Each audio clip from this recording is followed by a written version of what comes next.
जय हिंद दोस्तों। प्रश्न दिया हुआ है हमें कक्षा 10वीं प्रश्नावली 5.3 का 8वां क्वेश्चन। प्रश्न है, उस एपी के प्रथम 51 पदों का योग ज्ञात कीजिए जिसके दूसरे और तीसरे पद क्रमशः 14 और 18 हैं। तो जो दूसरा पद होता है, पहले फॉर्मूला लिखते हैं हम।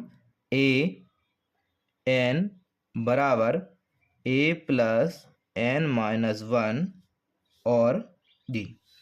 यहाँ पे आपको दे रखा है दूसरा पद मतलब A2 बराबर ये हो जाएगा A प्लस 2 में से 1 जाएंगे तो कितना बचेगा, क्योंकि n की वैल्यू हमारे पास 2 है तो 2 में से 1 माइनस होगा तो हमारे पास आएगा 1D। ये आपका A2 की वैल्यू आ गई। इसी प्रकार हम तीसरे पद निकालते हैं तो ये आपको दे रखा है 14। A3 निकालते हैं हम तो ये दे रखा है आपको A प्लस 3 में से 1 माइनस करते हैं तो ये जाएगा आपका 2D बराबर 18। अब हम क्या करते हैं, पहले वाले समीकरण में से हम दूसरे वाले समीकरण को घटा देते हैं। तो यहाँ पे हमारा आएगा, जब हम इनको माइनस करेंगे तो निशान चेंज करते हैं हम नीचे वाले वैल्यू का।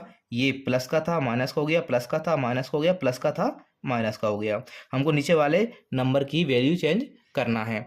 यहाँ पे हम एक प्लस का एक माइनस का है तो ए से ए कैंसिल हो जाएंगे। यहाँ पे हमारे 2D और ये 1D, तो प्लस माइनस माइनस होते हैं, 2 में से 1 जाएगा तो आपका D बचेगा। बड़े नंबर के पास माइनस है तो माइनस आ जाएगा।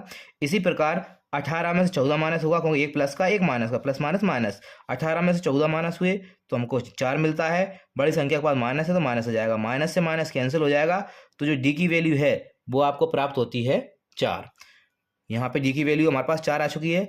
अब इस वैल्यू को या तो इस वाले समीकरण में रख दें या इस वाले, हम समीकरण 1 दे देते हैं, इसको समीकरण नंबर 2 दे देते हैं। लिखते हैं हम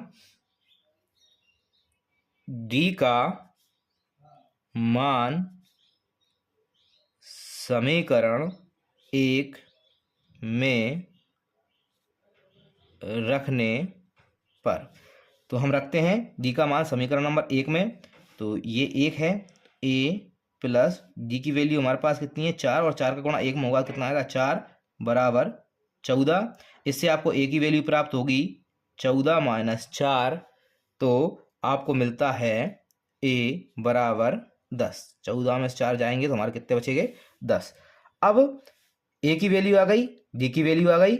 आपसे पूछा है प्रथम 51 पदों का योग ज्ञात कीजिए, तो इसके लिए हम फॉर्मूला लगाते हैं। SN बराबर n/2 2A plus n minus 1 और D। यहाँ पे जो SN निकालना है 51 पदों का योग, तो n की वैल्यू यहाँ 51 है तो हम ये लिख देते हैं AS 51 पदों का योग बराबर n की वैल्यू वही 51, तो ये हो जाएगा 51/2। 2A की वैल्यू हमको प्राप्त होती है 10, तो 2 गुणा 10 प्लस 51 माइनस 1 और D की वैल्यू हमारे पास 4 है, 4 लिख देते हैं हम। ये हो जाएगा 51/2, 10 दूनी 20, 51 में से 1 जाते हैं तो ये आपको मिलते हैं 50 गुणा 4। आगे हल करेंगे तो ये जाएगा आपका 51/2, ये हो जाएगा आपका 20 प्लस 50 गुणा 4, 5 चौका 20 मतलब 50 चौका 200। दोनों को जोड़ेंगे हम तो ये हो जाएगा 51/2 गुणा, कोष्टक हटाया तो गुणा लगाया, 20 और 220 कितने होगा, ये हो गए आपके 20 और 200 220। 2 से हम इसको काट देंगे तो ये आएगा हमारे पास 110, और हम इनका गुणा करेंगे तो करते हैं 1 0, 11 का गुणा 1 में कर देते हैं, 11 1 11, और 11 5 55 और 1 56, तो 5610। ये आपके 51 पदों का योग प्राप्त होता है S 51। यही आपके प्रश्न का उत्तर है।